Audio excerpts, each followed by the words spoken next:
गुरु की प्यारी साथ संगत जी, प्यार से कहना धन निरंकार जी। साथ संगत जी, निरंकार की कृपा से और सदगुरु के आशीर्वाद से आप सब स्वस्थ होंगे, ठीक ठाक होंगे।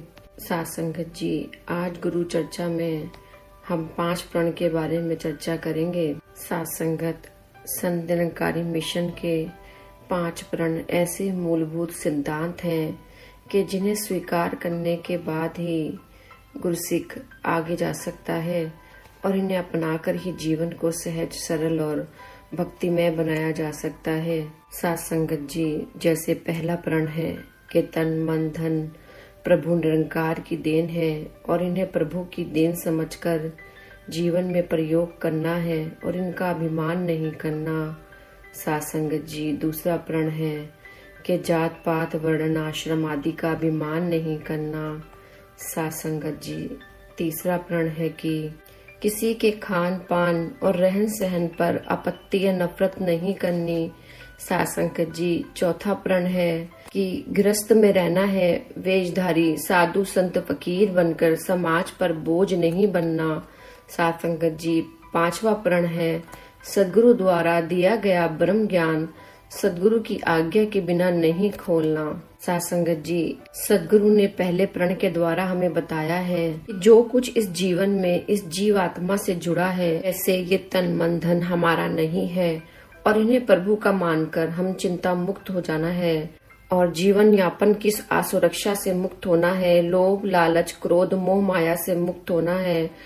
तो साथ संगत, इनसे मुक्त होकर ही सत्य का ज्ञान होगा और हम सच्चाई के रास्ते पर आगे बढ़ पाएंगे।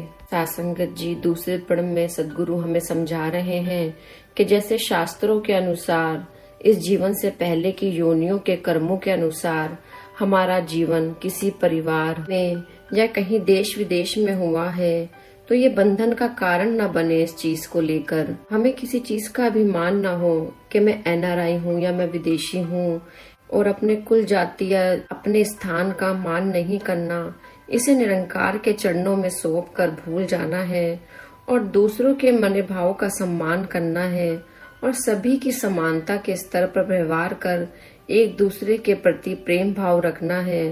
तो साथ संगत, इस प्रकार से ही सदगुरु की शिक्षा के अनुसार हम प्रेम से रह पाएंगे। साथ संगत जी, तीसरे प्रण में सदगुरु समझा रहे हैं कि जीवन जीने के लिए एक जीवन शैली की आवश्यकता होती है और अपने जीवन शैली के आधार पर ही हमें किसी को अपने से दूर नहीं करना, बल्कि उसके जीवन शैली को समझना है, क्योंकि वो भी हमारी तरह इंसान ही है।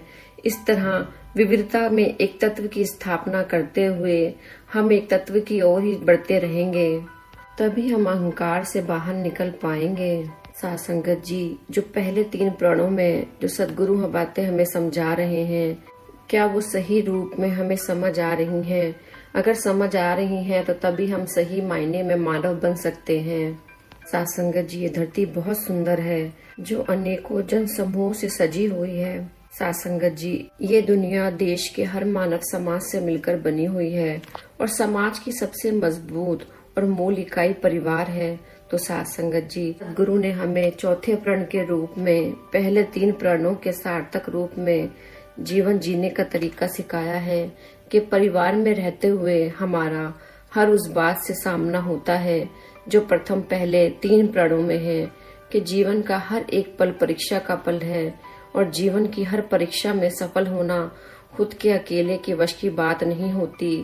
साथ संगत जी, परिवार में हर सदस्य जब तक ब्रह्म ज्ञान को सही मायने में नहीं समझेगा तब तक परीक्षा में पास नहीं हो सकता। साथ संगत जी, जो परिस्थितियां हमारे दायरे या सोच से बाहर होती हैं, निरंकार के स्मरण द्वारा हम उनका सहजता से सामना कर पाते हैं।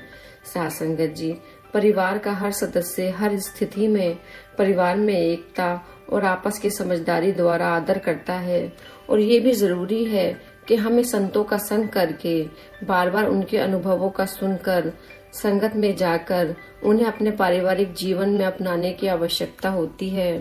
इसीलिए तो सद्गुरु ने हमें साथ संगत का रास्ता बताया है और साथ संगत में हमें अपने मन में उत्पन्न होने वाली शंकाओं का समाधान प्राप्त होता है। जो भी हमारे अंदर सवाल चल रहे होते हैं उसका जवाब हमें खुद ब खुद मिल जाता है। और संगत में दूसरे महापुरुषों के अनुभवों को सुनकर हमें अपने जीवन में उन परिस्थितियों के आने पर उनका सामना सहज रूप में कर पाने की शक्ति और समझ मिलती है। जैसे संतों ने कहा है, पकिया दे नाल रल के बैठो, कच्चिया दे नाल रलो ना।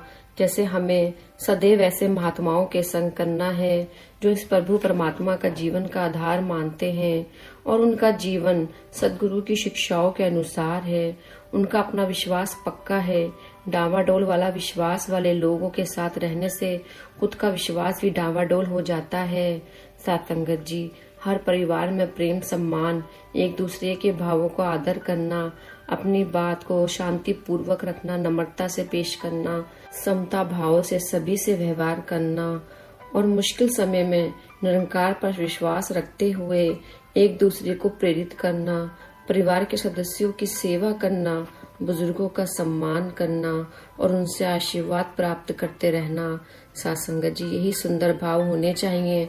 इसके लिए सेवा सिमरन सत्संग का सुंदर स्वरूप घर में बना रहने की जरूरत है।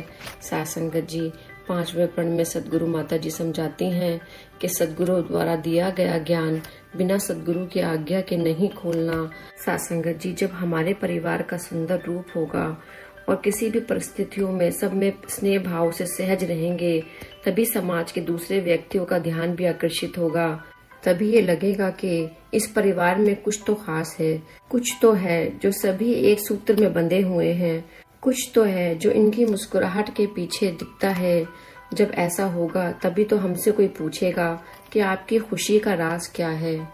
और ये परिस्थितियां वो परिस्थितियां हैं कि जब हम 5वें प्रण का सामना करते हैं और सदगुरु ने इसी परिस्थिति तक पहुंचने को संत कहा है। सत्संगत जी, केवल बोलने से नहीं और सोचने से भी नहीं, बल्कि कर्म रूप में हमें अपने जीवन में सदगुरु की सिखलाई को अपनाना है और अपने जीवन में ऐसी परिभाषा करनी है कि पहले 4 प्रणों को सही रूप में अपनाकर और उनके अनुसार अपने जीवन को जीकर हम 5वें प्रण को मानने के द्वार पर पहुंचेंगे। और 5वें प्रण का ये कर्म महज एक कर्म नहीं है, ये एक जीवन जीने की शैली है जिससे गुजरकर हर इंसान कर्म करते हुए निर्लेप रहकर परिवार समाज में रहते हुए निरंकार प्रभु का सिमरन कर सकता है, मानव जीवन का उद्देश्य को पूर्ण कर सकता है। सत्संगत जी, संत निरंकारी मिशन ने परम ज्ञान प्रदान कर समाज में आध्यात्मिक जागरूकता का आधार ही नहीं स्थापित किया, बल्कि समाज को वो नई दिशा प्रदान की है जिससे समाज सुंदर स्वरूप प्राप्त करता है और परिवार में हर सदस्य अपने आप को सहज रूप में भक्ति के स्तर में रख पाता है।